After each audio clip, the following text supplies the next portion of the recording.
Salut l'équipe. En ce moment, il ne fait pas bon bosser du côté de Washington. Que ce soit au Capitole où l'on se fait saccager son bureau par Buffalo Bill, ou que ce soit chez les Wizards où l'on se fait saccager sa défense sur toutes les rencontres. Et oui, c'est bel et bien la crise dans la capitale US. En politique, c'est Joe Biden qui est arrivé pour remettre un petit peu d'ordre. Dans la franchise NBA, c'est Russell Westbrook qui est censé lui aussi remettre un petit peu d'ordre. Vous me voyez arriver? Oui, j'arrive. Injuste de blâmer seulement Russell Westbrook pour ce début de saison. En manque de rythme et pas à 100% à cause du Covid, il serait trop facile de tirer sur l'ambulance. Bon, je vais quand même tirer dans les pneus parce que j'ai du mal à croire que ce soit seulement le Covid qui le fasse jouer autant à l'envers. Et oui, comme d'habitude, ma chérie, tu as contresens et tu n'as même plus de shifter pro. Associé à Bradley Beal, j'étais persuadé que les deux zozos accrocheraient facilement un billet en play-off. Pour l'instant, leur duo fonctionne aussi bien que celui entre Patrick Bruel et La Fouine, un duo qui existe, c'est réel. Ce qui est réel aussi, c'est le virage que prend la carrière de Russell Westbrook, un virage beaucoup trop serré, comme toujours pied au plancher et sans maîtrise, qui risque surtout de terminer dans le mur. Mais est-ce vraiment surprenant ?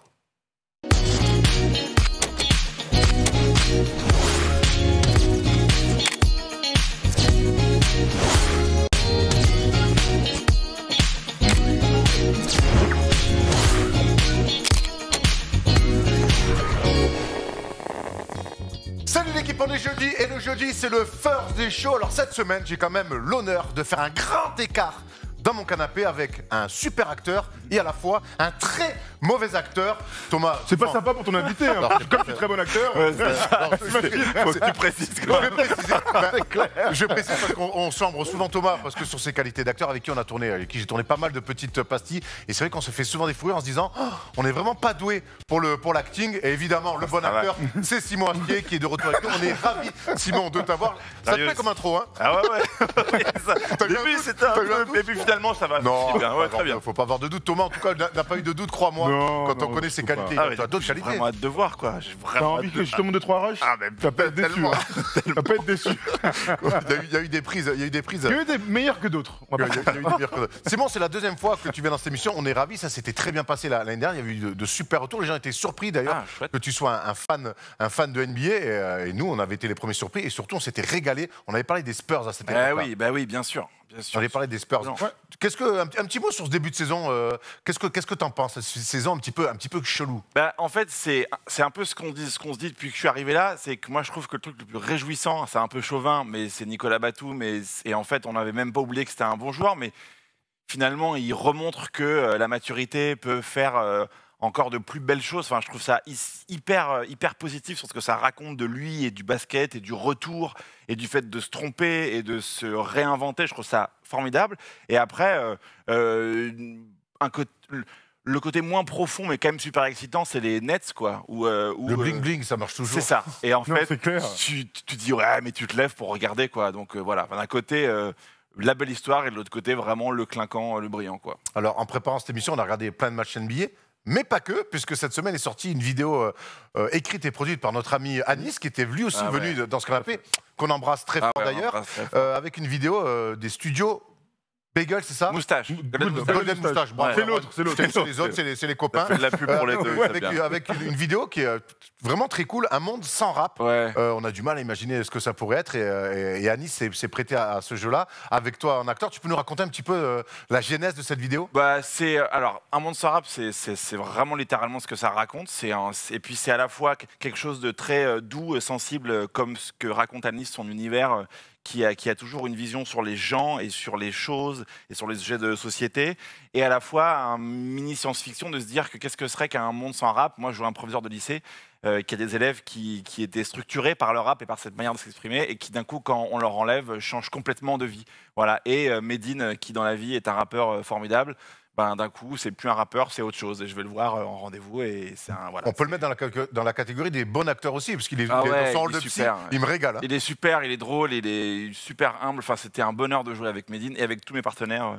Voilà, c'était super. Et puis à Nice, on s'est rencontrés, je ne sais plus comment, mais toute cette bande-là, je l'adore. Et voilà, c'est son dernier film, je crois, chez Moustache. Et je suis hyper heureux d'avoir fait ça avec lui. Une vidéo que vous pouvez retrouver sur YouTube, un monde sans rap. Et vraiment, honnêtement, c'est 18 minutes et ça glisse tout seul. Il y a des bons fous rires. La scène en bas des blocs, elle régale. La scène en bas des blocs. Et puis surtout, ce que j'adore, c'est quand tu t'endors devant la télé, devant 100% rap, et que tu te réveilles, que le rap n'existe plus, et que tu mets et que c'est 100% rap avec Anis en chanteur de rap. En fond vert. On va pas plus vous spoiler, mais c'est. Anis rap et Anis fait du rail. C'est court, mais ça vaut le coup. Il y a une autre actu pour toi. Malheureusement, tu aurais dû être sur les planches en ce moment avec ton spectacle Le Discours. C'est pas le cas, mais les places sont encore en vente et tu vas forcément un jour remonter sur les planches. Oui, c'est ça. C'est qu'au bout d'un moment, là, pour l'instant, il n'y a pas beaucoup d'espoir sur ce qui se passe sur la suite, mais au bout d'un moment, je vais revenir sur scène et c'est un très beau spectacle. Mis en scène par Catherine Chaube, de Fab Caro, l'auteur merveilleux. J'ai adapté ça et je devais le jouer à partir de novembre, puis décembre, puis non, puis janvier, puis on ne sait pas. Au final, on le jouera parce que c'est vraiment quelque chose. C'est une très belle histoire. Voilà, c'est drôle, c'est touchant, c'est tout ce que j'aime. Et pour l'instant, on croise les doigts et on apprend à faire autre chose. On patiente, du basket. On regarde du basket, voilà. Il en viendra de voir parce qu'on va passer au théâtre. Et aller au théâtre parce que c'est vrai que. Voilà, on parlait d'un monde sans rap, c'est très compliqué. Heureusement, il y a toujours de la NBA dans ce monde-là. Et aujourd'hui, on va parler de beaucoup de choses, notamment pas mal de news. Un débat sur les Wizards, où forcément, on va parler du duo Bradley Beal, Russell Westbrook. On s'attendait forcément à autre chose. On fera un focus sur notre ami Clint Capella, plus que saignant du côté des Hawks. Et on finira avec le petit quiz de Tom. Cette fois-ci, Simon, tu choisiras ton équipe Thomas ou équipe Erwan. On va s'arrêter là pour la comparaison. On reste un peu dit. On va rester là. Bon, Willy B, allez, c'est parti pour les news. 4 seconds down to 3. Hart step back, fires, that's the game. Allez, on commence avec un cocorico, avec Rudy Gobert qui a démoli les Mavs, tout simplement, en l'absence de Donovan Mitchell. Rudy Gobert a enfin eu un petit peu plus de ballons, comme nous l'a bien gentiment notifié Stephen Brun sur Twitter ce matin. 20 tirs pour lui dans un match. C'est la première fois en 8 ans que Rudy prend 20 tirs dans un match. Résultat, 29 points, 20 rebonds, 11 sur 20 au tir. Et une belle victoire pour le Jazz qui continue son incroyable série. Est-ce que ça peut donner des idées comme ça, de voir Rudy prendre peut-être pas 20 tirs par match, mais nous, il fait le taf, il fait une très bonne saison, Rudy, au sacrifice, pour faire le sale taf, mais on voit que quand on lui donne la balle, il se passe un peu des choses aussi. Alors hier, c'était un match-up parfait pour ce style de jeu pour Rudy Gobert, puisqu'en face, c'était notre ami Porzingis. Porzingis, on ne va pas l'apprendre aujourd'hui, n'est pas le meilleur défenseur, même si capable de contre. Il a été abreuvé de ballons par un homme qui est d'habitude sur le banc, qui a été intronisé dans le 5 majeur en l'absence de Donovan Mitchell, c'est Joe Ingles. Lorsque Joe Ingles est sur le terrain, le premier bénéficiaire de sa qualité de passe sur pick and roll, ces petits lobes comme ça à une main, c'est Rudy. Et voilà, Joe Ingles est l'instigateur principal en fait de cette performance monstrueuse de Rudy. On rajoute à ça 3 blocs, pas Skyblock. Il a créé 3 blocs sur le terrain en plus. Comme ça. Incroyable performance, le premier dans l'histoire. On sait qu'il est branché digital à ce point-là. Hier, on pouvait se poser la question, est-ce que ça va être la fin de série du Jazz face aux Mavs? L'avantage avec les Mavs, c'est qu'ils ne défendent pas et donc ils ont mené de 20 points pendant tout le match hier. Ouais. Simon, on se régale de voir Rudy comme ça, un peu gonfler ses stats un petit peu. Oui, après, moi, je suis assidu, je suis votre émission, enfin vos émissions. Donc, quand j'entends aussi Nicolas Batum qui décrit le rôle de Rudy Gobert, qu'on ne voit pas forcément quand on n'a pas les yeux très acérés en connaissance de basket, mais c'est un truc en plus. Effectivement, Ingles, je trouve que ça change tout. Ça change le joueur, mais dans tous les cas, c'est un mec, j'ai l'impression, qui charbonne et qui travaille plus que tout le monde, et quels que soient les chiffres. Mais bon, on voit quand même qu'il prend toujours au-delà de 12, 13, 15 rebonds tout le temps. Ça, les minima sont toujours faits avec lui. Ça se voit. Et après, en points, de toute façon, c'est pas... Ça dépend pas de lui, quoi. Les points, malheureusement. Ça, après, il y a quand même une équipe de pistoleros autour de lui. Donovan Mitchell, Jordan Clarkson, Mike Conley, qui est très fort cette saison aussi, qui marque beaucoup de points, beaucoup de tirs, Bogdanovic, et ça gagne.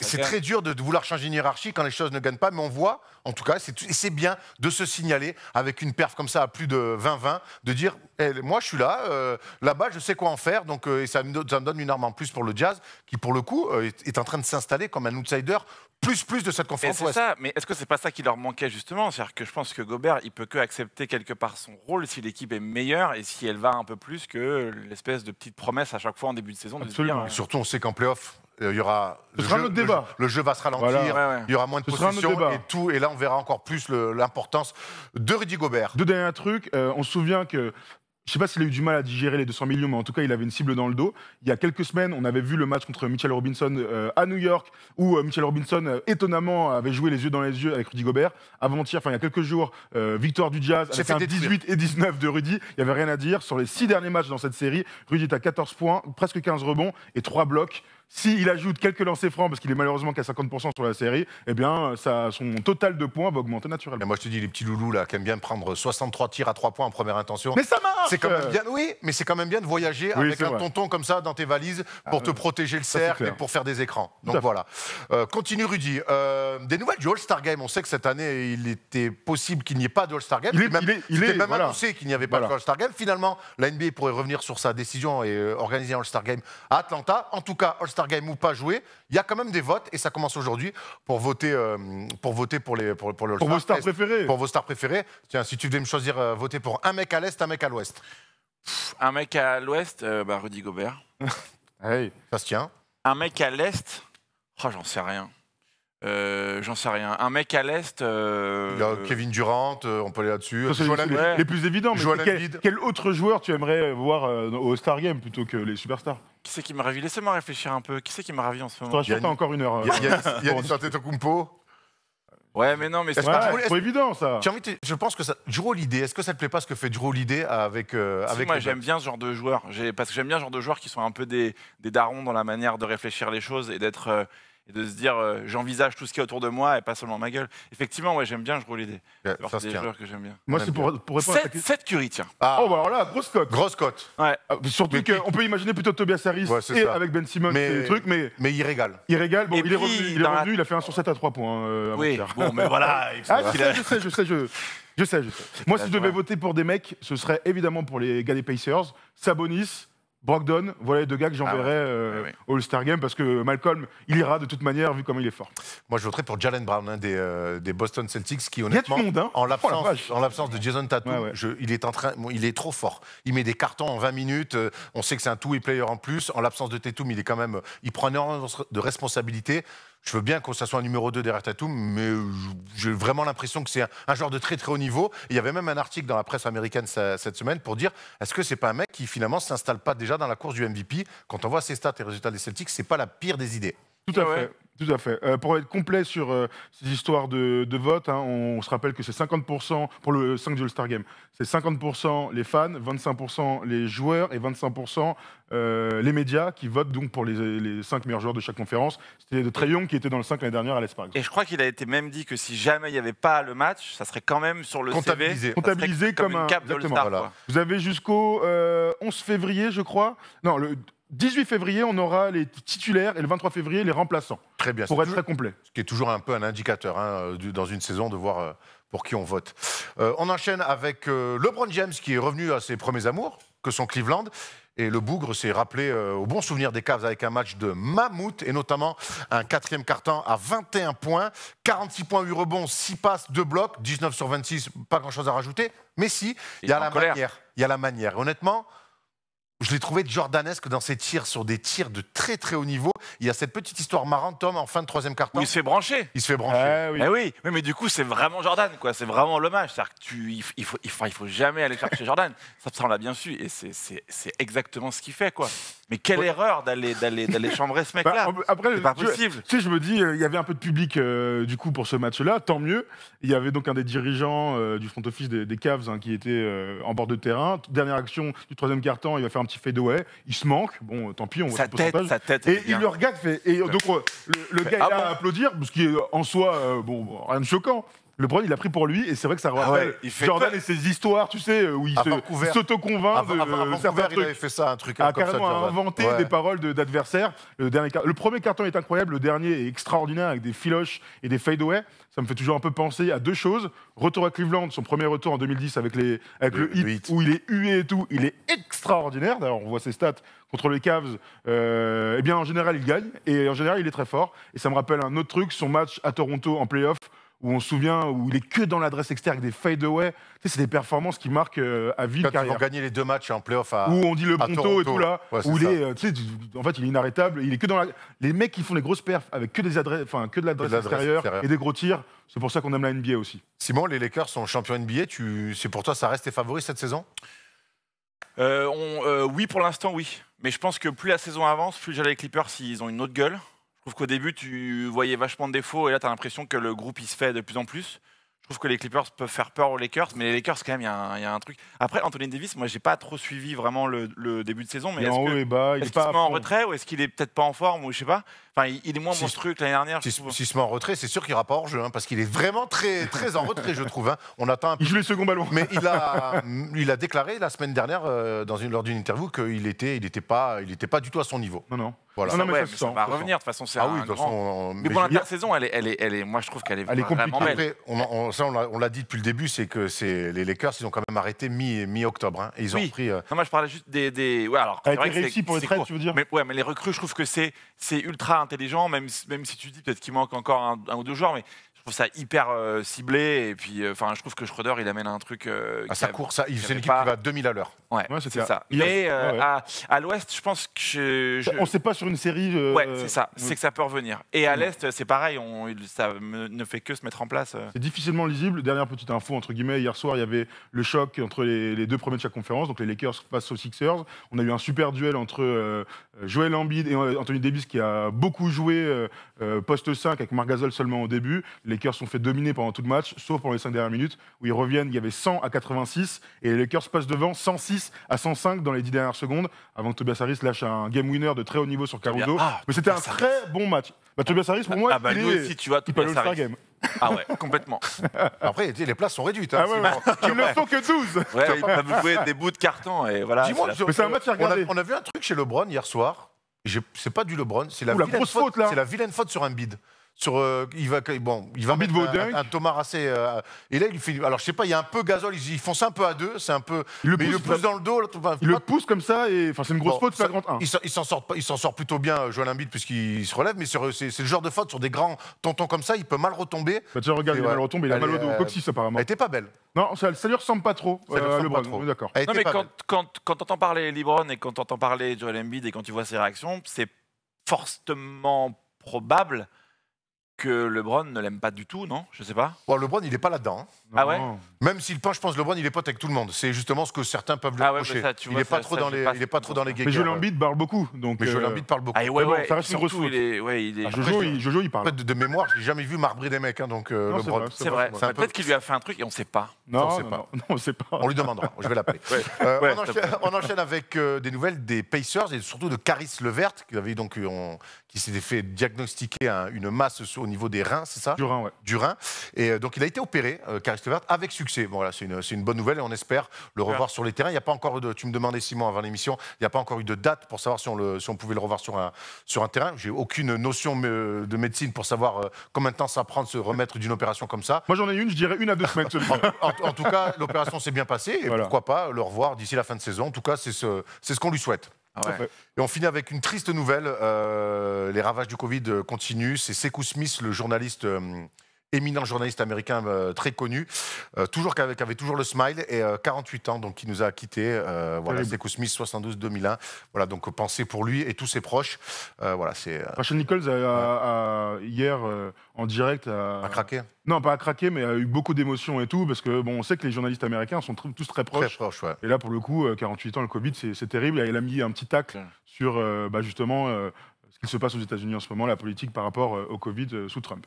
Pas simple. Allez, on va essayer d'enchaîner après ça. On va aller tout de suite dans notre grosse partie de l'émission. C'est le débat autour des Washington Wizards les sorciers n'ont plus vraiment de tour dans leur sac. j'ai envie de dire. Dennis Rodman, if you forget all about the hair and all the tattoos, watching play basketball, he can do. Lancement de débat improvisé, comme vous avez C'est pas certainement pu leur l'entendre. tour. Dans leur manche plutôt? Dans leur sac? manche, dans leur Ah, manche, je sais ouais. plus, voilà. Je sais pas. Voilà. Besace peut-être. C'est pour ça qu'il y a Les deux marques, c'est pour les ça deux qu'il y a des acteurs qui improvisent et puis il y a d'autres qui présentent des émissions sur YouTube.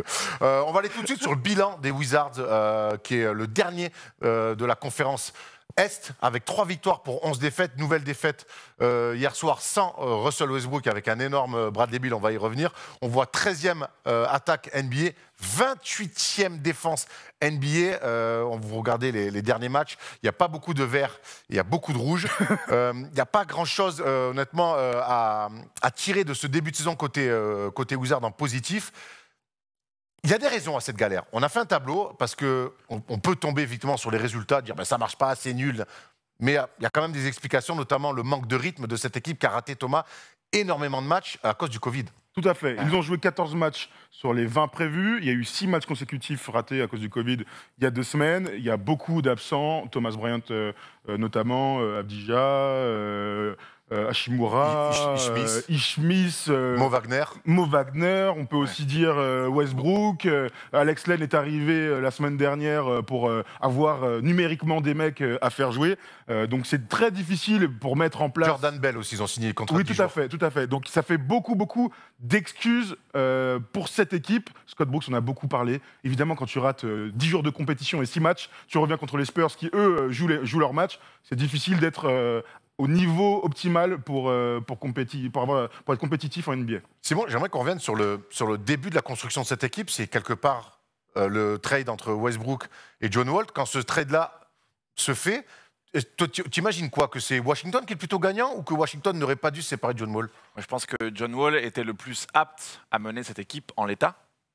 Surtout avec son retour, un retour attendu à la maison. Je pense qu'il y avait un truc un peu réconfortant. Et en même temps, je trouve que moi, je suis hyper excité par Houston, mais vraiment, même s'ils ne font pas grand-chose, je trouve que le roster, il est super intéressant. Je trouve ça vachement bien de le voir là-bas. Mais Westbrook, peut-être que je vais me faire lyncher par tout le monde, mais je trouve que ce n'est pas un joueur qui arrive dans une équipe et qui règle les choses.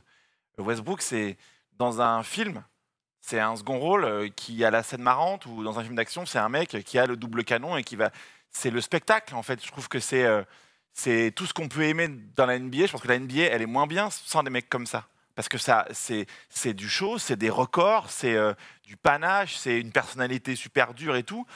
Il y a ceux qui s'occupent du titre, il y a ceux qui s'occupent du show, mais c'est humble, enfin, c'est pas négatif ce que je dis. Mais j'ai l'impression que dans une équipe comme ça, où le jeu est au centre et où il n'y a pas de place à l'individualité, j'ai l'impression que c'est pas la bonne recrue du tout, non? Bah écoute, en tout cas, les chiffres dans ce sens-là, en tout cas. Les chiffres et les résultats vont, et même, j'imagine, les trois dernières saisons de Russell Westbrook vont dans ce sens-là aussi. C'est qu'on sait que il remplit des cases, on le voit encore. Alors même si au terme de points, il y a quand même c'est un manque. On peut l'expliquer par un manque de rythme, une blessure dont il a dont il a du mal à se remettre. Il n'empêche que les 5,6 pertes de balles, moi, à 32 ans, elles me tirent toujours une larme à l'œil. Je me dis, mais comment à un moment donné, tu peux pas trouver un petit peu de justesse quand ton corps, quand ton physique ne te permet plus d'être à 100%? Quand est-ce que tu amènes un petit peu justement un peu plus de maîtrise et de justesse? Et ça, on n'arrive pas à le trouver chez Russell Westbrook. Pour répondre à ta question, quand il y a eu le trade, les Wizards avaient, en tout cas dans l'imaginaire de tout le monde, avaient tradé John Wall, qui n'avait pas joué depuis 2 ans, pour Russell Westbrook, qui joue des matchs. Donc d'un point de vue purement clair, on se disait, mais en fait, qui sortait une saison à plus de 27 points, dans un rôle un peu hybride à Houston, mais en tout cas, tu vois, sur le papier, c'était intéressant pour les Wizards de récupérer un mec en triple-double, un gars en qui on croit, puisque on l'a dit de très nombreuses reprises. Pour nous, Russell Westbrook, tu le mets dans la conférence Est, il t'amène en play-off sur l'impulsion naturelle qu'il a. Mais moi, je pense jamais. Mais vraiment. Moi, je pensais que tu faisais venir Westbrook aux Wizards, tu l'associes à Bradley Beal, c'est un top 8. Il n'a jamais raté les playoffs, ce mec-là. Play-in ou à minima. Tu as 2 mégastars dans la conférence Est, mais j'étais persuadé de ça. Après, le résultat, pour l'instant, c'est qu'ils sont derniers de la conférence Est. Oui, on ne pensait pas que ça serait... Donc l'écart entre nos prévisions et la réalité, elle est violente. D'ailleurs, Bradley Beal et Russell Westbrook, c'est quand même les 2 cas, du moins, qui nous font poser le plus d'interrogations autour des Wizards. On a commencé à parler de Westbrook, on ira ensuite sur Bradley Beal. Et la question qu'on a envie de se poser, quand je vois la bulle où il est arrivé blessé, quand je le vois ce début de saison où il n'est pas à 100%, est-ce que finalement, j'espère pas parce qu'il a que 32 ans, mais est-ce que Russell Westbrook commence pas à être sur un déclin physique? Déclin physique, oui, moi j'ai pas de souci, parce que le déclin physique, il s'aperçoit sur 2 trucs. C'est soit visuellement, tu ne peux plus jouer au niveau qui était le tien. Je pense à Blake Griffin. Tu vois tout de suite qu'il n'est plus le Blake Griffin des Clippers. Tu vois, c'est très simple à voir. Et puis il y a le fait d'enchaîner les matchs.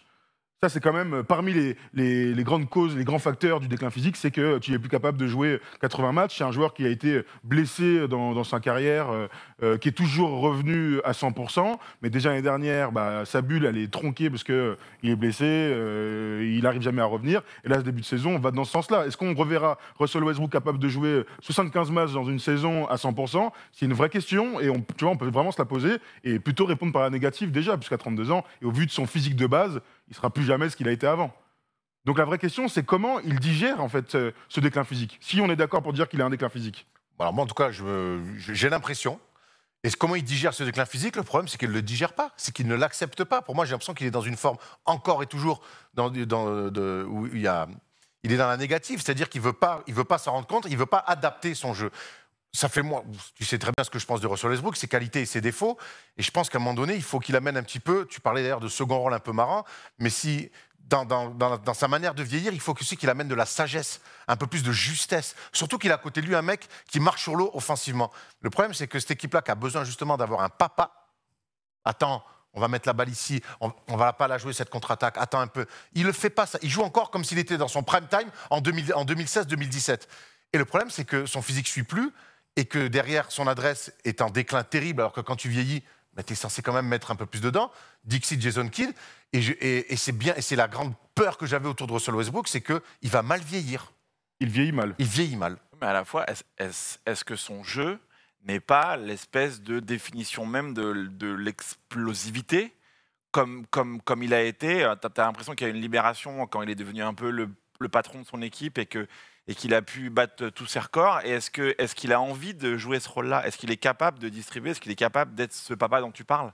Tu vois, visiblement, pas trop. Et puis, est-ce qu'il a envie de le faire aussi? Enfin, dans sa carrière, on n'a pas l'impression que dans les moments décisifs de jeu pur, c'est là où il s'exprime le plus. Il s'exprime dans lui, je sais pas, dans la revanche physique tout le temps, dans la relance, et dans l'engagement, quoi. Mais après, voilà. est-ce que vraiment il joue les titres? Est-ce que vraiment ça n'a jamais été? Après, la réalité, c'est qu'il est MVP 2017. On est en 2020. Ultra mérité en plus. Ouais, ah oui, non, mais là, il y a non, parce que moi, là, je dis du mal, mais genre, moi, je pense que sans ces mecs-là, on aime moins la NBA. Bah, non, clairement, c'est sûr.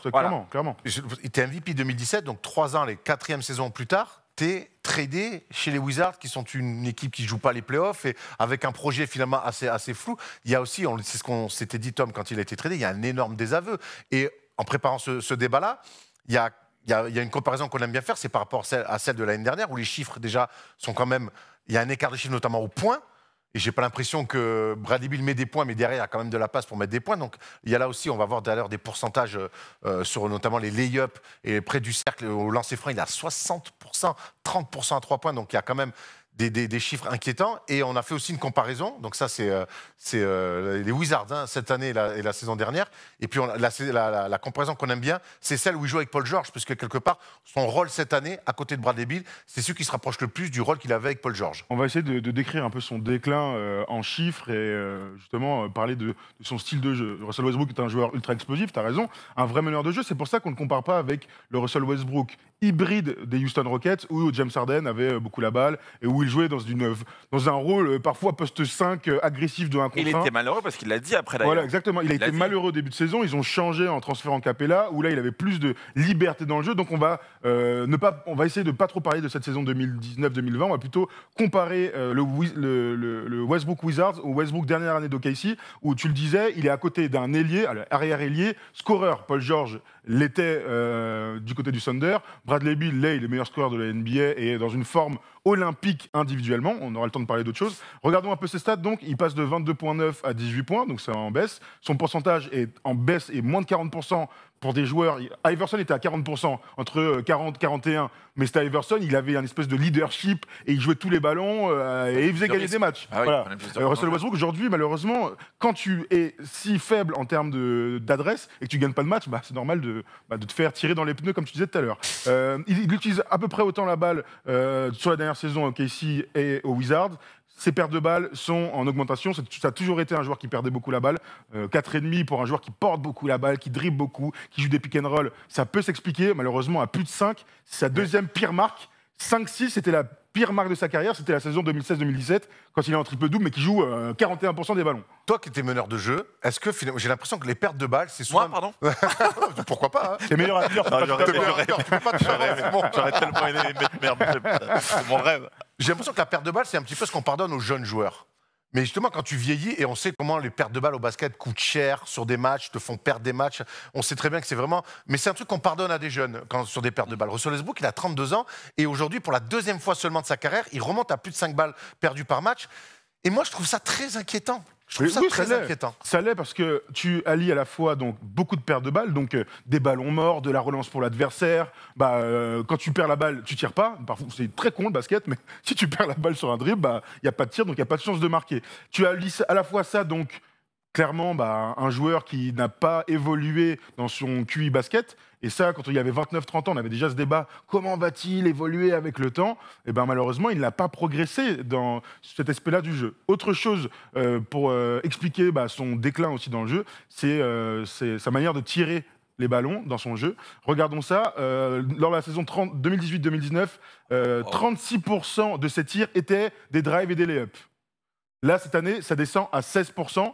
Son pourcentage a aussi chuté, donc il passe de 61. Et les up, c'est un tir à haute rentabilité. Là, ça tombe à 31%, ce qui est très inquiétant puisque c'est l'un des tirs, si ce n'est le pire. Son win share, donc c'est une valeur pour expliquer son apport dans son équipe, elle passe de 6-8 à une valeur négative, une catastrophe. Et enfin, dernière ligne, on voit son pourcentage global qu'on a vu tout à l'heure qui est catastrophique. Donc Russell Westbrook, dans son jeu, perd plus de ballons, va beaucoup moins sur la ligne des lancers francs parce qu'il est moins agressif, va moins au drive, ce qui fait baisser son pourcentage, et tire énormément à mi-distance sur des pull-ups. On le voit beaucoup aussi, avec la planche notamment, mais beaucoup de pull-ups.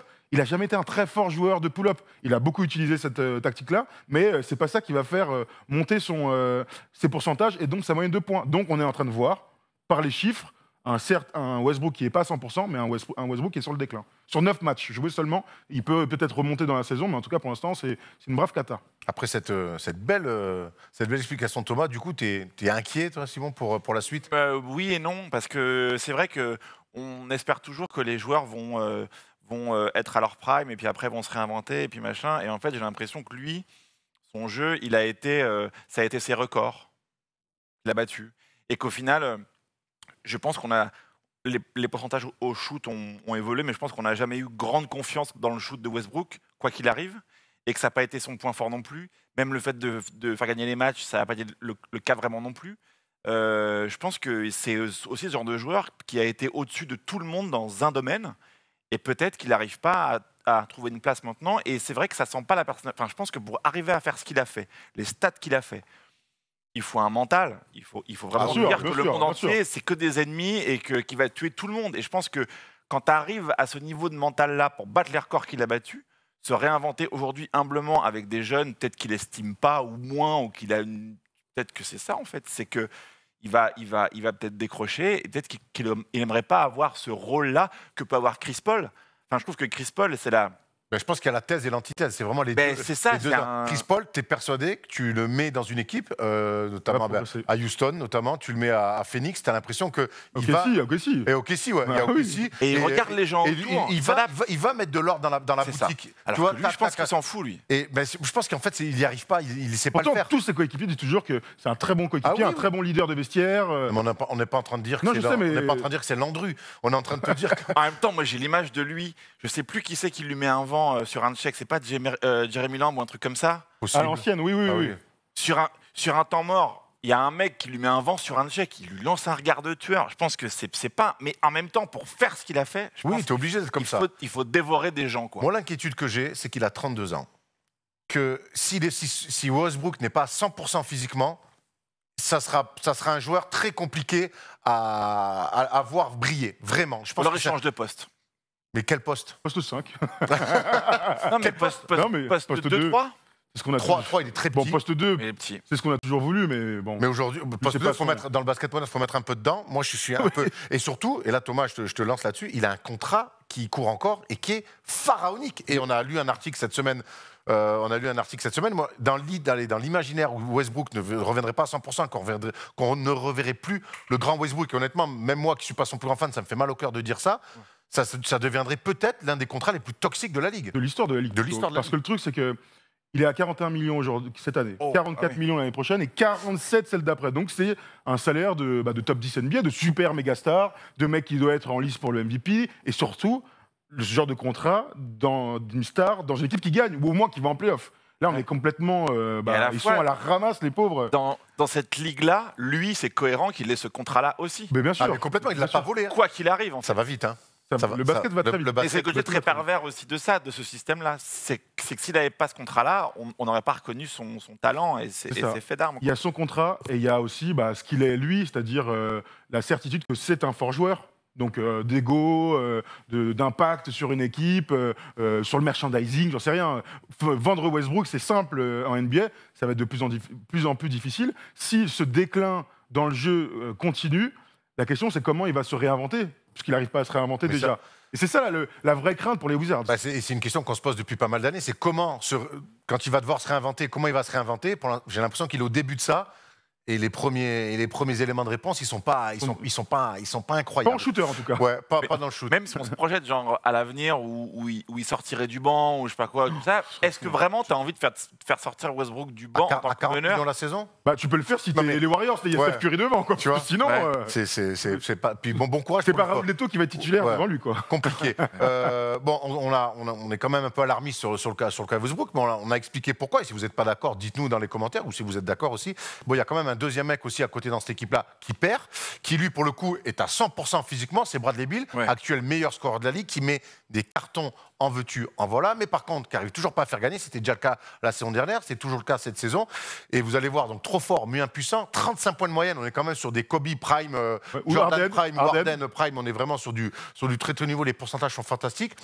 Il y a quand même une stat un peu dégueu, et hier avec Tom Servino, on a travaillé un petit tableau, c'est qu'il met certes des cartons, mais vous allez voir que sur les quatrièmes cartons, c'est là où donc on fait la bascule pour gagner les matchs, vous allez voir. Dans le match où il met 60, il en met 3 dans le quatrième. Dont 2 lancés à la fin. Dans le match où il met 41 contre les Celtics, il en met 4. Contre les Suns, il en met 34, 0 dans le quatrième. Contre les Spurs, 5. Contre les Pelicans, 47, il en met 7. C'était hier ça. Voilà, c'était hier, mais...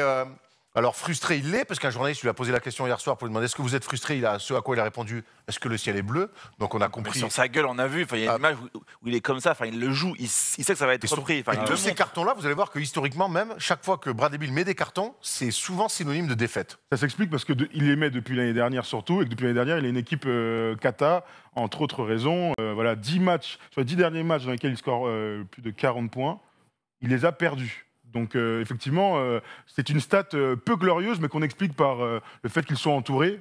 Voilà, par des joueurs qui ne permettent pas de gagner des matchs. Voilà comment je vois les choses. On voyait d'ailleurs dans le super tableau des quatrièmes cartons, on voyait surtout les troisièmes cartons où il était toujours très fort. Est-ce qu'il n'y a pas un problème de résistance, d'endurance, c'est-à-dire que de coffre. Pas que je pense que ce soit pas un bon athlète, c'est un très bon athlète, mais d'être très fort sur le troisième quart-temps, la défense change, le rythme se ralentit, et donc t'as moins d'impact dans le quatrième quart-temps. C'est une explication comme une autre. Après, on sait très bien qu'être fort en première mi-temps et être fort sur les 3 dernières minutes, c'est pas le même métier. Non, tout à fait. Mais moi, je préfère être Robert Horry que Bradley Beal, quoi. Tu vois. Alors après Robert Horry, c'était bien de l'avoir, mais il fallait l'emmener là quand même, parce que l'emmener jusqu'en playoff. C'est saison régulière. Fallait courir.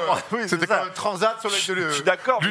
Sauf que les paniers qui met, mine de rien, c'est ça aussi qui amène. C'est sûr. Non, mais ça c'est sûr que Robert Horry là-dessus, mais bon, c'est une exception, notre ami. Si toi tu es Bradley Beal dans l'état actuel des choses, il y a Russell Westbrook qui est là, t'as beaucoup de blessés, t'as quelques jeunes, t'as Scott Brooks qui est en place. Qu'est-ce que tu fais? Tu es tellement frustré que tu demandes un transfert?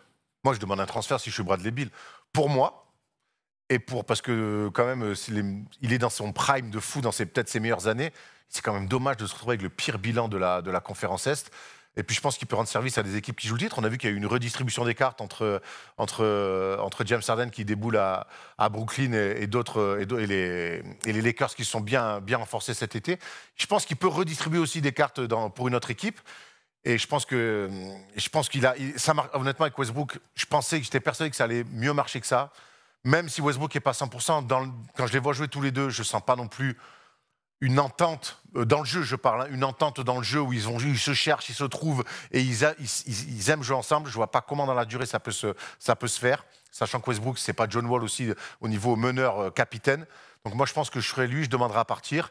Et si j'étais même les Wizards, je ferais tout pour essayer de le trader pour récupérer une bonne contrepartie pour commencer à se projeter vers la suite. Tu fais quoi toi, Simon?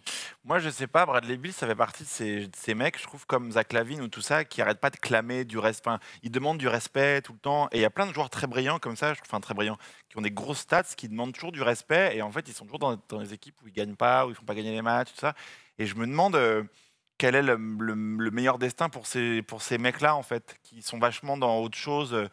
On voit les chiffres, mais on a bien vu avec justement, en parlant de Gobert, que c'est pas les chiffres qui font aussi un grand joueur. Et Et Bradley Beal, t'es un GM, qui va prendre Bradley Beal pour le mettre où, pour faire quoi aujourd'hui? Bah alors, c'est sûr qu'il faut avoir de la place pour l'accueillir. Hein. Ouais, il faut avoir de la place, évidemment. C'est vrai que quand on se met du point de vue de Bradley Beal, lui, ce qu'il veut, c'est peut-être dans un premier temps être fidèle à sa franchise qu'il a drafté, avec lequel il a tout connu, dont des runs de playoffs super intéressants. Oui, mais à l'époque, il y a John Wall et ça se passait bien, bien sûr. Mais c'est qu'à l'époque des playoffs, la vraie star de le numéro 1 c'était John Wall. Et c'était lui le second qui avait son rôle et tout. Et là, il y avait un truc où il a même s'il marquait plus de points que John Wall, le leader de l'équipe, c'était John Wall. Tout à fait. Donc de son point de vue, et on le sent, c'est incroyable, c'était hier soir. On sent que lui, il a envie d'être fidèle à cette franchise. Maintenant, il y a l'autre côté, c'est que la NBA, le sport de haut niveau, c'est aussi de penser à soi. Et il peut se dire que là, il est vraiment en train de perdre le début de son prime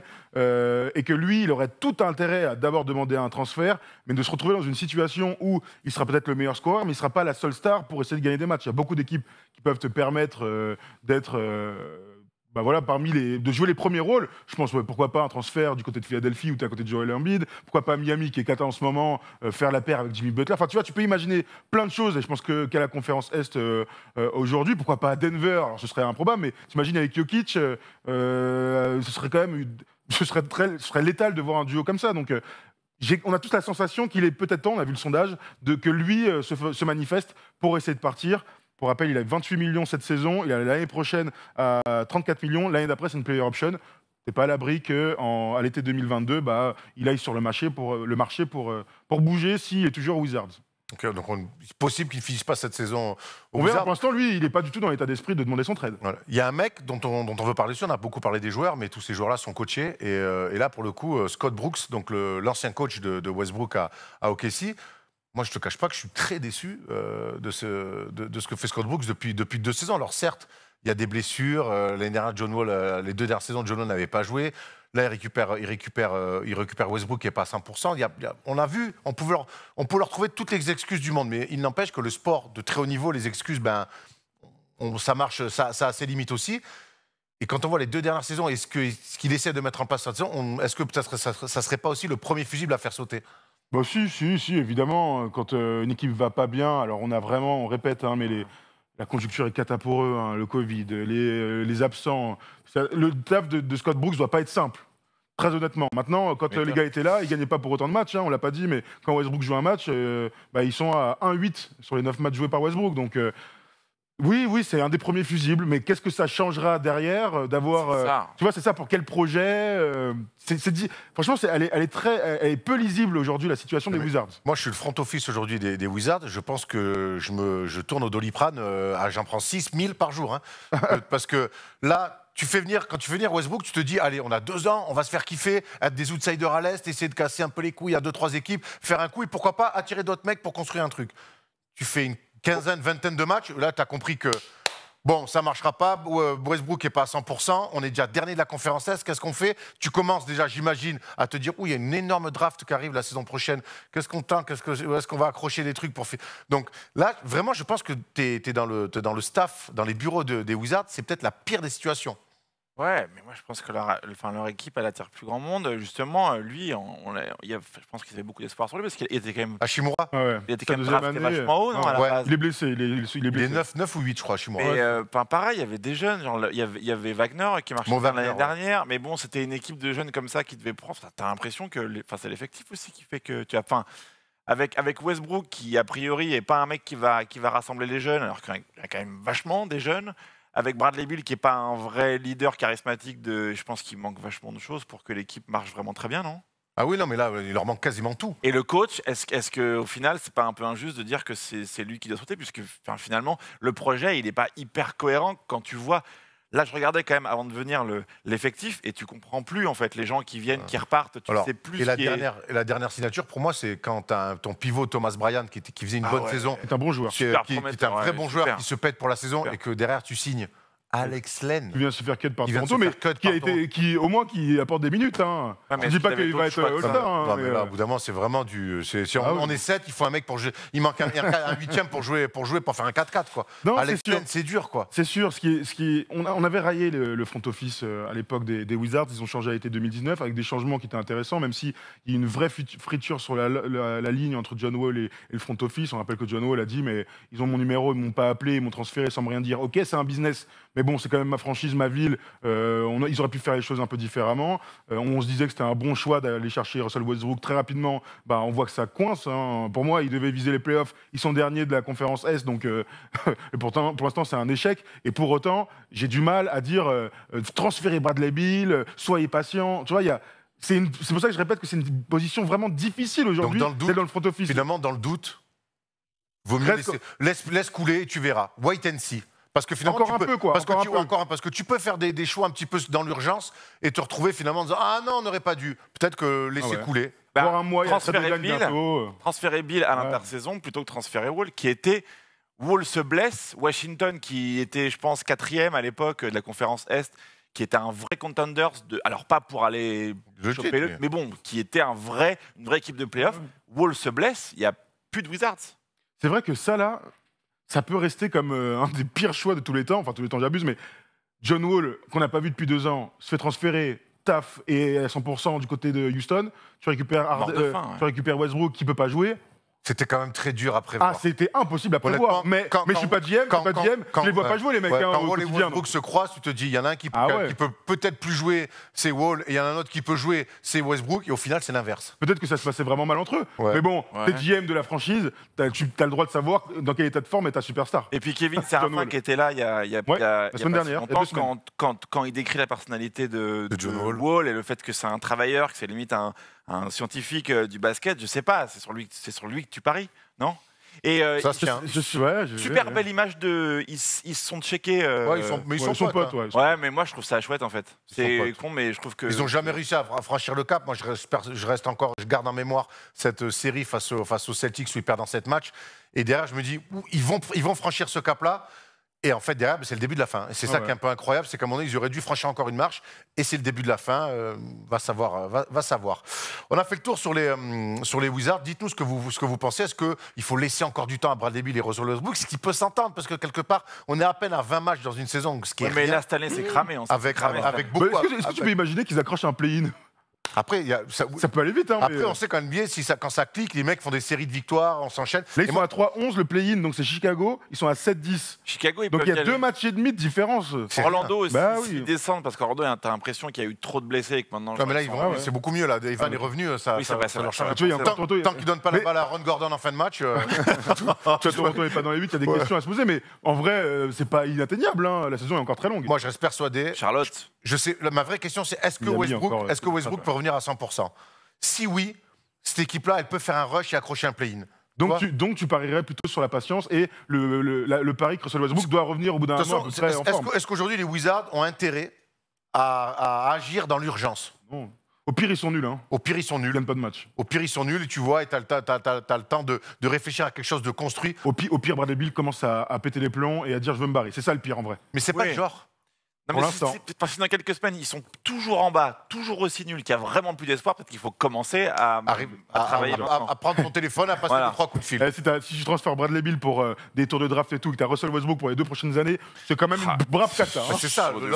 Et là, pour le coup, tu parlais de Bradley Beal qui pète les plombs. Je pense que là, c'est Westbrook qui risque de péter les plombs. Il n'aura jamais été dans une situation pareille dans sa carrière. On se rappelle qu'à Houston, il a dit je vais être tradé parce qu'on ne gagnera pas là. Frère, tu ne gagneras pas à Washington non plus, comme ça, je te le dis. Bref, écoute, l'avenir nous le dira et on va suivre évidemment les prochains matchs et le retour de Russell Westbrook, on l'espère, à 100%. Allez, on va se lancer dans le focus avec un mec qu'on aime bien, puisqu'il est passé par la France, formé à Chalon-sur-Saône. C'est, vous l'avez reconnu, Clint Capella. They do have a timeout. Decide not to use it. Curry, way downtown. Bang! Bang! On a commencé cette émission en parlant d'un pivot qu'on aime beaucoup, c'est Rudy Gobert. On va parler d'un autre pivot qu'on aime beaucoup. Et d'ailleurs, les deux aiment bien se tirer la bourre. On se souvient de ces séries de playoffs entre Rockets et Jazz. C'est Clint Capela qui, depuis, donc, lui, a été transféré la saison dernière du côté des Hawks.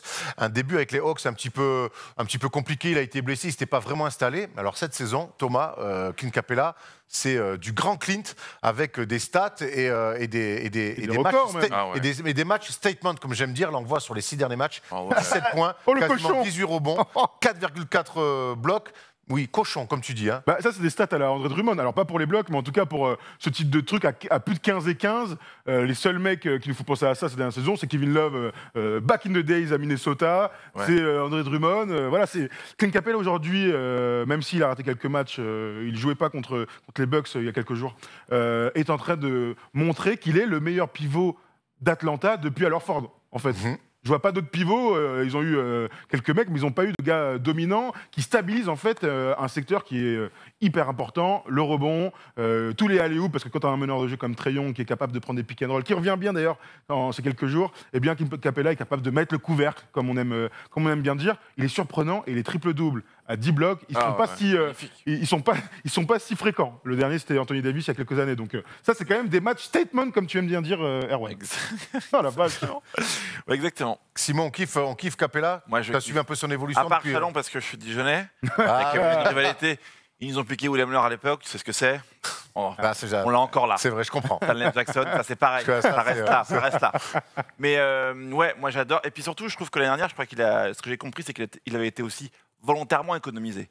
Oui, ils l'ont pas fait jouer. Après sa blessure. Et que oui. je trouve que justement, c'est une des super belles nouvelles de cette saison, c'est son retour à lui. Et comme ça, et quelle recrue. Il y a eu un super recrutement à Atlanta, à l'intersaison. Mais quelle recrue aussi, lui, avec un meneur comme ça, d'avoir un mec comme On ça. l'a presque oublié, ouais, parce qu'il est arrivé ouais. la saison dernière, mais C'est- il fait partie quelque part un peu de l'intersaison aussi. Le projet, il est super cohérent maintenant chez eux. Quoi. Tu te dis juste, il faut qu'il joue. Mais c'est le meilleur pivot face à un meneur comme Young pour moi. Ouais, alors de toute façon, on l'a vu, lui, il s'est découvert au grand public et il s'est éclaté avec James Harden sur un pick and roll. Aujourd'hui, il a Trae Young et il s'éclate aussi. Donc, c'est un mec qui a aussi besoin d'un meneur comme ça. Mais je pense que les meneurs comme eux ont aussi besoin d'un pivot comme Capela. Exactement. Et puis, on se souvient quand même que quelque part, il est jeté un petit peu comme de la chair à canon hein, à Houston avec leur projet qui aujourd'hui vraiment était complètement fou de leur small ball XXL là. XXS. Du coup. Et du coup, quand je vois les Hawks, j'ai vu jouer les Hawks en début de saison où Clint a raté quelques matchs, je disais, ça shoot beaucoup à 3 points, on est beaucoup sur de la périphérie. Et quand Clint est revenu, ça a rééquilibré les choses, donc toujours avec ce pick and roll central avec Trae Young, mais quelque part aussi cette faculté qu'il a aujourd'hui, il a toujours fait, mais il a vraiment progressé là-dessus avec ce petit hook, Main gauche, poste bas, et puis il a toujours ce truc d'être disponible dans les espaces.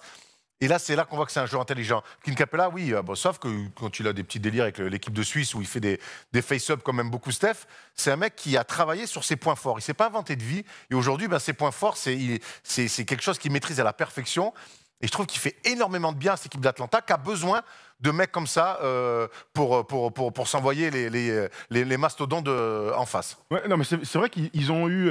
On les attendait bien, ils ont très bien commencé. Et puis derrière, avec Trae Young, il y a beaucoup de blessures. Bogdanovic, Gallinari, qui est revenu ces derniers temps, qui a joué hier du coup contre les Nets. Eh bien, on était un peu déçus, malgré des performances de DeAndre Hunter, de Kevin Walker. Tu vois, tu voyais que les jeunes s'installaient et pourtant Cam ils ont perdu Reddish. des matchs. Cam Reddish, absolument. Ils ont enchaîné 4 victoires. Hier soir, ils perdent en prolongation face aux Nets. On peut pas leur en vouloir. Et pourtant, à domicile, peut-être que tu aurais dû le prendre ce match-là. Ils sont bien relancés en étant 7e de la conférence Est, puisque leur but c'est d'aller en playoff et de découvrir les playoffs pour cette jeune équipe. Et Clint Capela fait un peu figure de mec expérimenté. C'est le plus il y a Gallinari, il y a avec Gallinari. Gallinette, c'est le plus expérimenté Voilà. de cette équipe. Tout à fait. Et c'est un mec sur lequel tu peux te baser parce qu'il est très régulier. Et en NBA, les mecs réguliers, surtout sur les postes très compétitifs comme celui de pivot, eh bien, c'est une valeur sûre pour la suite, pour Atlanta, puisqu'il est quand même assez jeune encore. Ouais, deuxième rebondeur NBA, troisième contreur. Et ce qui est marrant, c'est que Rudy Gobert est troisième rebondeur NBA et deuxième contreur. Et ben voilà, il se tire la bourse. Il se tire la bourre. Bien. Qu'est-ce que je voulais dire est-ce que justement, on parlait du All-Star tout à l'heure dans les news, est-ce qu'on peut imaginer alors pas voter du public, mais est-ce qu'on peut imaginer, alors ils sont 8e, on imagine mal 2 mecs des Hawks, mais est-ce qu'on peut imaginer qu'il ait quelques voix pour le All-Star Game Quelques voix, oui, qu'il y aille, j'y crois pas. avec principe, ça serait des bien. perfs comme celle-là. Je crois pas. Honnêtement, j'y crois pas. Ça, c'est des perfs de très haut niveau. Oui, j'entends, t'as raison, c'est une bonne question. Non. Aujourd'hui, il y a Trae Young en star des Hawks, ils sont 7e. J'ai du mal à croire que tu revois un deuxième gars. Sur les pivots à l'Est, il y a quoi? Il y a Joel Embiid. Il y a Joel Embiid qui va y aller clairement. Bam Adebayo. Bam Adebayo. Bam Adebayo. Donc déjà, ça te fait 2 Il y a pivots. Drummond aussi qui Drummond, Moi, c'est Drummond, tu vois, il faut... Aujourd'hui, je pense que Capella est largement devant Drummond dans, Je sais pas si je suis d'accord. dans les stats. mais ils font une saison qui est un peu excitante, les Cavs. Ils sont oui, 6e, tout à les fait. Cavs. Ils font kiffer, les Cavs. Mais moi, Vucevic, si, il y Ah, a le lui. Il y a Vucevic. lui. Embiid, Vucevic, à mon avis, déjà. Et, il y a de la concurrence, mais en tout cas, il fait des stats où il peut dire écoutez, moi, pourquoi pas, si vous m'invitez, je serai là. on en C'est un parlait bon message. déjà. Et, Ouais, c'est clair. et j'aurais rien volé. En tout Ce cas, serait incroyable qu'il soit ce All-Star, sera pas, mais honnêtement. en tout cas, c'est ce qu'on lui. Ce serait fou. C'est ce qu'on lui souhaite. Moi, je me souviens toujours les premières fois que je l'ai découvert en Deep Elite. Je voyais ce mec-là qui se cachait tout en ligne de fond, attraper, bam, des dunks et tout. Je me dis, mais qu'est-ce que c'est que ça? Ouais. Voilà, donc on est toujours content. On a un truc Il a exploité spécial. son potentiel. Voilà. Et puis c'est un mec, dès qu'on le croise dans les vestiaires NBA, qui est toujours disponible pour nous et qui aime chanter. qui aime chanter, qui est A vraiment. cappella. A cappella. On lui avait fait la blague à l'époque. Oui. On était Ouais, jeunes, on se très bien. lançait. Non, mais elle est obligatoire. Je suis d'accord. Non, mais attends, il avait vraiment chanté Il avait vraiment chanté. sur les choristes. Ouais, gloire sur ton chemin. Attends, il avait bien chanté. Dans on une regardait, autre on vie, faisait, dans qu'est-ce une autre vie à Ouais, l'époque. Outcast, ouais, incroyable. C'est marrant. Voilà, on a fait le tour sur Clint Capella. On espère que les Hawks vont continuer leur belle série avec un grand Clint Capella. Simon, ça va être le moment de choisir parce que c'est le moment du quiz. Équipe Thomas ou équipe Erwan, on lance un petit jingle.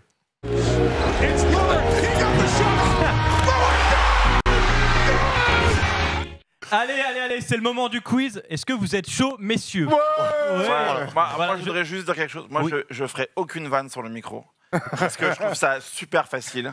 Pas de comparaison avec des chanteurs connus. Tu vois ce que je veux dire? Des guinguettes, On ouais. arrête les vannes avec le micro parce que c'est juste peut-être la position comme ça. On a l'impression. Ah, ça c'est pas mal. Voilà, on la prend des- Jean-Baptiste Meunier, là. Mais stop les Sur vannes. ton chemin. C'est trop facile de vanner les gens avec des micros. Dommage parce que moi sur le allez, est-ce que vous êtes chaud, je me suis cru à l'autre À la porte-bonheur. fête foraine. Bah À oui, la c'est fête exactement foraine. ce que je voulais. C'est clair. Et c'est parti. Voilà. Mais là, c'était la dernière vanne. Maintenant, c'est fini. Les gars, avant de commencer le quiz, j'ai un petit tu préfères. Ah, Alors, ça m'est venu pendant le débat. Est-ce que tu préfères avoir la carrière, hein, pas être le joueur, avoir la carrière de Russell Westbrook ou de Chris Paul? Bobo. Westbrook. Westbrook, ouais. Westbrook, finale NBA plus MVP, Westbrook. Et triple double. record de ouf. Et triple double. Westbrook. Très bien, Erwan. Je veux dire Chris Paul. Oh non. Chris Paul pour. Je veux dire non, mais parce que les deux on dit Westbrook, mais c'est deux carrières de monstres. Il y en a un qui est MVP, c'est deux futurs C'est une Hall of grosse Famer. différence quand même. Hein. Ouais. Oui, ça fait une grosse différence. Il a jamais Bah, vu les après, finales, tonton. Hein. Il a jamais vu les Ça finales. fait beaucoup quand même. Très bien. Bon, vous avez suivi un peu la NBA, j'espère. Mais il va mieux vieillir. J'ai 3 petites questions rapides pour commencer. Alors, qui sont les 2 joueurs de la semaine? Joel Embiid. Ouais. Et LeBron James. Non. Non. Oh, je l'ai l'autre. Jokic, Ouais, oui, il Polo, est tu bravo, peux bien Polo. jouer si tu veux. En ce moment, le Jazz est sur 10 victoires de suite et il y a une équipe qui est sur 4 défaites consécutives. Les Knicks. Non. Dommage. Ça se passe à l'Est. Bah, les Bah, Wizards. c'est les Wizards. Non. Quoi? Une équipe qu'on attendait bien. Les Bucks. Non, c'est le Heat. Le Heat. Oh là Et là. oui, le Heat sans Jimmy C'est vrai. Butler. C'est quoi qui a Jimmy l'air- Butler là? Il veut pas revenir? Bah ouais, mais moi je suis assez inquiet. Allez, dernière petite question. Cette saison, qui est le meilleur passeur? Je l'ai ça, je l'ai vu cette semaine passer en plus. Bah ouais. C'est qui? Je sais pas, Trae Young. Non. J'en ai aucune idée. Ça se passe à l'Est. C'est Jokic, il est 2e ou 3e, un truc comme Ouais, ça. je le sais. Un gars qui a été transféré. C'est James Harden. James Harden. James Harden. ouais, Ah, je- James Harden est le ok. meilleur passeur de la Ah NBA. oui, qui a plus de 11 points. Ouais, il est relou. Il a fait 15 passes encore hier. Hein. Il a plus envie de tirer, donc ça va. Toujours aussi fort à ce jeu, moi, vraiment. On enchaîne avec un jeu où tu peux briller. C'est un jet déjà. Ah, Un quoi? J'ai Un jet déjà. déjà. Faut Avec trouver un des joueur. jets déjà à chaque fois. T'as le droit qu'à une réponse. oh là là. Donc faut pas être trop gourmand. Deux, Simon. 2 Simon. Et j'ai déjà été champion NBA. Oh. Allez. Shaquille O'Neal. Et j'ai déjà planté 39 points contre les Knicks en janvier 2017. 2007. Attends. En janvier 2007, Mhm. 39 points, il est champion NBA. Et j'ai déjà été All-Star. Et j'ai déjà été All-NBA Third Team en 2004. Et j'ai déjà été 2 fois All-Defensive First Team. Et j'ai déjà joué aux Knicks, entre autres. J'ai déjà été défenseur de l'année. Attends. Tyson Chandler. C'est perdu. Oh Et j'ai déjà changé de nom. T'as déjà changé de nom? Ah bah c'est Ron Artest. Ron Artest, Ah, et oui, putain. j'ai déjà mis des Ouais, beaucoup bah de coudes. Je cherchais un pivot. En fait, j'étais sur Jamal Magloire à la base. Mais le 39 points, c'était un peu trop élevé. Jamal Magloire. C'est Je Jamal savais pas Magloire, qu'il pardon. avait fait tout ça de... Ouais. Quand, Bon il est, joueur. quand il est à Houston, Sacramento, Ah, Houston, Pacers, surtout Pacers, Pacers et Aux tout, il a- Pacers. il est- Ok. Allez, on finit avec le qui suis-je. Oh putain, ok.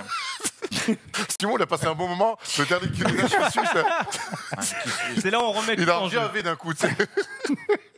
Je suis né le 13 janvier 1977 Bon, déjà, À c'est mort. Cleveland. C'est mort. Attends, C'est mort. à Il y en a à Cleveland. Cleveland, Simon. J'ai fait mon cursus universitaire à l'université de Xavier. Xavier. Non, Xavier, c'est The marqué. Veer. Lors de ma dernière saison à la fac, en 98-99, j'inscris 16,9 points et 8,9 rebonds. Des bonnes stats dans un petit programme, certes, mais qui me permettent d'être quand même sélectionné dans le top 20 à la 18e position par les Nuggets. Je vais vous dire l'année de la draft parce que je l'ai oublié. C'est en 98. 78. Oula, là, là, Nuggets. là, là, là, là. 99, pardon. 99 Nuggets, 18e position. Oula, j'en ai un. Aïe, aïe, aïe, aïe, aïe, Aaron. Aïe, aïe, aïe, Pour aïe. ma saison rookie, je suis directement intégré dans le 5. J'inscris là 8,2 points en 77 matchs. J'ai envie de tenter. J'ai envie de tenter moi aussi. Pas moi pour le coup, parce que j'ai rien. Je sais pas si je On a vais droit à une seule réponse encore. Oh putain, c'est Oh non, c'est vrai? Je resterai Denver. sur les mêmes Denver, standards c'est ça. les 2 saisons suivantes, inscrivant presque 11 points et 6 rebonds en 2001-2002. Ah non, c'est pas lui. Alors je grimpe Ah, c'est un peu- jusqu'à 14 points par match. Mais finalement, Denver me trade à la mi-saison 2002-2003. Je suis intégré dans un échange à 3 équipes et j'atterris à Houston. Ah, non, c'est pas lui alors. Moi non plus. Donc Denver, McDyess. Houston. J'avais McDyess. Après, j'en pensais à un autre, mais. Et à Houston, j'intègre rapidement le 5. Mais dès l'été suivant, je suis free agent et je m'engage avec Memphis. Wow. On est en quelle année là? On est en, je vais te dire ça tout de suite, on est en 2003. En Quand j'arrive- 2003, il va à. J'ai fait Denver-Houston et j'arrive chez les Grizzlies. Je ne rate aucun match cette saison-là. Mieux, Ralph Friends. c'est perdu. Oh putain, Je les starte tous. c'est pas du tout lui en plus. Je te laisserai 2 phrases pour revenir. 13,7 points et 4,9 rebonds. Je réalise une bonne saison et je joue pour la première fois les playoffs. Une fessée 4-0 contre les Spurs au premier tour. Mais je ressors la tête haute avec 12,5 points de moyenne. La saison 2004-2005 se termine de la même manière, sweep au premier tour contre les Suns. À l'été 2005, je suis impliqué dans le plus grand transfert de l'histoire de la NBA, incluant 13 joueurs et 5 équipes, dont Antoine Walker, Eddie Jones et Jason Williams. Je débarque en 2005 dans la Floride, au Heat, et je rentre dans le 5 durant la saison régulière. En 2005. 2005. Par contre, en playoff, je serai cantonné en rôle de sortie de banc, mais Sean Battier. pas dans un petit rôle, je serai même le 6e homme de l'équipe et je jouerai près de 28 minutes dans le run jusqu'au Ashburn. titre. Attends. Attends, j'ai envie de. James Posey. Oui, Ah oui, Je l'ai tout à l'heure, c'est pas le pire, c'est C'est vrai, vraiment bravo. une tempe. Bravo, Putain, bravo. J'ose pas le dire parce que c'est une tellement tempe. Denver, Eh tellement oui, Denver. James Posey. Et je le prends celui-ci. Simon bah, le prend ensemble. il est beau, il est Simon beau. le prend Il est Qui ensemble. beau. gagnera aussi Putain, un titre ça avec les fait peur. Celtics. Je l'ai, j'ose pas le dire. J'ai peur. Voilà, félicitations. Merci, bravo. Céline. J'ai Bravo. peur. Merci. C'est une belle T'imagines la tension des couilles, j'ai peur. Je Je suis pas bien. Et je sais que devant, beaucoup l'ont eu avant nous, mais James vous n'avez Posey. pas la tension, 77, il est vieux comme ça. vous n'avez James pas Posey. l'excitation, et Il a vous n'avez pas ce qu'on 44 parie à chaque fois avec Erwan. Mais après, il est. Autour de 1000 € quand même. Ouais, hein. il est, après, il est champion avec les Celtics. Les c'est ça Celtics, Celtics. ouais. Après, il va Rien, aux Hornets rien. de la Nouvelle-Orléans Ouais. et aux Pacers. Ah, je Ouais, sais pas. James Posey, Bien bravo. beau, bravo. James Bah, bravo. Bravo. Posey, c'est un plaisir. Ah, bah, Bravo c'est à un Thomas. plaisir, Tom, bravo. Bravo. Merci Simon. C'est encore Avec plaisir, les gars. une émission bien réussie. La prochaine fois, c'est nous qui venons te voir dès que ça réouvre. Ah, grave. On vient voir ton spectacle. Ah, venez plaisir. au théâtre. Ça nous changera un petit peu de nos matchs NBA. Donc Et de Netflix. on rappelle que les places sont toujours en vente. Ouais, les places sont toujours en vente, ça va rouvrir. Hein. De toute façon, dès que ça rouvre, on joue. Voilà, il faut être patient, mais il faut aller voir les artistes sur scène, musiciens, chanteurs, danseurs, comédiens. Il faut aller les Nous, la voir. culture. Ouais, c'est chouette. Surtout. C'est Dès que important. ça réouvre, ça sera important. N'oubliez pas en attendant de pouvoir retourner sur scène, d'aller voir la vidéo Un monde sans rap qui est sortie cette semaine et qui est vraiment très agréable à regarder. C'est 18 minutes, ça glisse tout seul. Et puis nous, on se retrouve la semaine prochaine, bah oui. pour un First Day Show. Et bientôt une belle annonce. Et bientôt, j'allais dire, Ah bah, excuse-moi. une belle annonce. Announce. Préparez vos week-ends. Stay tuned, comme on dit à Brive la Préparez vos Gaillarde. week-ends. Allez, merci, ciao les gars, à la prochaine.